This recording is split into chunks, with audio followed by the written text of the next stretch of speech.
ಶ್ರೀ ಪತ್ತಿನ ಸಹಕಾರ ಸಂಘ ಮರ್ಲಾನಹಳ್ಳಿ ಇದರ ಅಧ್ಯಕ್ಷರಾಗಿ ನನ್ನನ್ನು ಆಯ್ಕೆ ಮಾಡಿದಂಥ ಈ ಸಂಘದ ಸದಸ್ಯರಿಗೆ ಮತ್ತು ಮರ್ಲಾನಹಳ್ಳಿ, ಚೆಳ್ಳೂರು ಕ್ಯಾಂಪು, ಜುರ್ಟಿಗಿ ಕ್ಯಾಂಪು, ಉಡುಕ್ಯಾಳ ಕ್ಯಾಂಪು ಸರ್ವ ಸದಸ್ಯರಿಗೂ ಮತ್ತು ಈ ಗ್ರಾಮಗಳ ಮುಖಂಡರಿಗೂ ನನ್ನ ಧನ್ಯವಾದಗಳು ತಿಳಿಸುತ್ತೇನೆ.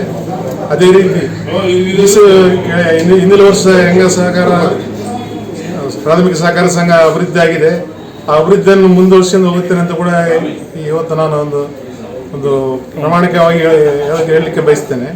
ಅದೇ ಮುಂದಿನ ದಿವಸದಲ್ಲಿ ನನ್ನ ಎಲ್ಲ ಸದಸ್ಯರು ಹಾಗೂ ಮುಖಂಡರು ಸಹಕಾರ ಮಾಡಬೇಕು. ಸಹಕಾರ ಮಾಡಿ ಸಂಘದ ಅಭಿವೃದ್ಧಿಗೆ ನನ್ನನ್ನು ಜೊತೆ ಕೈ ಜೋಡಿಸ್ಬೇಕಂತ ಕೇಳಿಕೊಳ್ಳುತ್ತಾ ನನಗೆ ಒಂದು ಅವಕಾಶ ಕೊಟ್ಟಿದ್ದ ಎಲ್ಲರಿಗೂ ಇನ್ನೊಂದು ಸಲ ಧನ್ಯವಾದಗಳು ತಿಳಿಸುತ್ತಾ ಈ ಸಂಘದ ಅಭಿವೃದ್ಧಿಗೆ ನನ್ನ ಪ್ರಯತ್ನವನ್ನು ಮುಂದುವರಿಸ್ತೇನೆ ಅಂತ ತಿಳಿಯುತ್ತಾ ನನ್ನ ಭಾಷಣ ಮುಗಿಸುತ್ತೇನೆ.